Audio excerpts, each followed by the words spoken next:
যারা গণতন্ত্রের প্রধান দাবিদার ছিলেন, স্বাধীনতার দাবিদার ছিলেন, তাদের হাতেই, আওয়ামী লীগের হাতেই কিন্তু সেদিন গণতন্ত্র ধ্বংস হয়।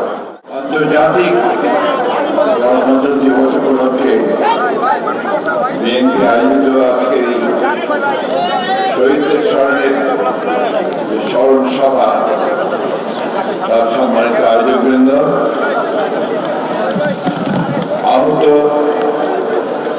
বন্ধু আমাদের ভাইয়েরা এবং সমবেত নেতৃবৃন্দ, সাংবাদিক ভাইরা, বোনেরা, আসসালামু আলাইকুম। আজকে এই অনুষ্ঠান একদিকে আমাদের ভারাক্রান্ত করে তোলে, অন্যদিকে আমাদের আনন্দিত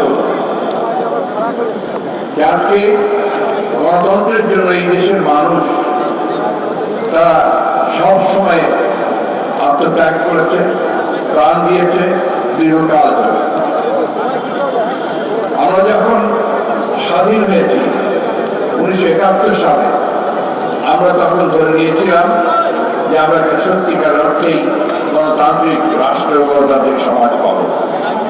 কিন্তু আমাদের দুর্ভাগ্য যে সেদিন যারা গণতন্ত্রের প্রধান দাবিদার ছিলেন, স্বাধীনতার দাবিদার ছিলেন, তাদের হাতেই, আওয়ামী লীগের হাতেই কিন্তু সেদিন গণতন্ত্র ধ্বংস হয়।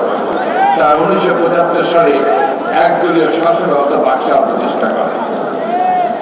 এই কথা আমাদের ভুলে চলবে না, এই কথা বারবার মনে করতে হবে। এই দলটি আবার 2007 সালে নির্বাচন, 8 সালে হওয়ার পরে, রাষ্ট্র ক্ষমতায় আসার পরে অত্যন্ত সুপরিকল্পিত ভাবে তারা গণতন্ত্রকে ধ্বংস করেছে, গণতান্ত্রিক সমস্ত প্রতিষ্ঠানগুলোকে ধ্বংস করেছে এবং বারবার ছাত্র জনতার যে সংগ্রাম, সেই সংগ্রামকে দমন করবার জন্য অত্যাচার, নির্যাতন, নিপীড়ন, গুম, হত্যা, খুনের আশ্রয় নিয়েছে। তারই ফলশ্রুতি হিসাবে আজকে আমরা এখানে দেখতে পাচ্ছি যে বিগত জুলাই ম্যাসাকার, তারও পূর্বে 16 বছর ধরে এই দেশের মানুষ, এই দেশের গণতান্ত্রিক মানুষ লড়াই করেছে, সংগ্রাম করেছে, প্রাণ দিয়েছে, ত্যাগ স্বীকার করেছে। আমি অভিবাদন জানাই, সেলুট জানাই এই গণতান্ত্রিক আন্দোলনে সবচেয়ে সেই সমস্ত শহীদদেরকে যারা তাদের প্রাণ বিসর্জন দিয়েছেন। আমি অভিবাদন জানাই আমাদের সামনে যে সমস্ত ভাইয়ের আহত হয়েছেন, পঙ্গু হয়েছেন, তাদেরকে আমি অভিবাদন জানাই, সেলুট জানাই গণতন্ত্রের আপসী নেত্রী দেশনেত্রী বেগম খালেদা জিয়াকে, যে কোনোদিন গণতন্ত্রের প্রশ্নে কোনো আপোষ করেনি, মাথা নোয়াননি। দীর্ঘ 6 বছর কারাভোগ করার পর ছাত্র জনতার আন্দোলনের মধ্যে দিয়ে তিনি মুক্ত হয়েছেন, আজও তিনি অত্যন্ত অসুস্থ।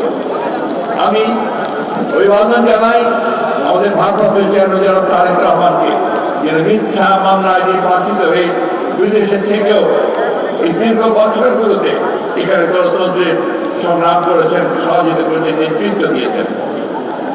প্রিয় বন্ধুগণ, আজকে আমরা সবাই বলছি যে আমরা স্বাধীন হয়েছি, হয়তো স্বাধীন হয়েছি, হয়তো হয়েছি, এখনো চতুর্দিকে নাগিনেরা ছড়াইছে নিঃশ্বাস।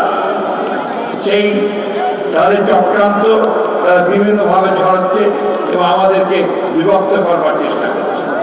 আজকে আমাদের যেটা প্রয়োজন সবচেয়ে বেশি, তা হচ্ছে আমাদেরকে ইস্পাত ঐক্য, যে ঐক্য নিয়ে আমরা দীর্ঘ 16 বছর লড়াই করেছি, সেই ঐক্যকে অটুট রাখা এবং কোনো মতেই তাদের চক্রান্তে পা না দেওয়া। আমি বিএনপির নেতা কর্মী ভাইদেরকে আমার আন্তরিক ধন্যবাদ জানাই যে তারা শত প্রলোভনের মধ্য দিয়ে, উস্কানির মধ্য দিয়ে তারা শান্ত থেকেছেন এবং তারা এই দেশকে রক্ষা করবার জন্য তারা কাজ করে যাচ্ছে।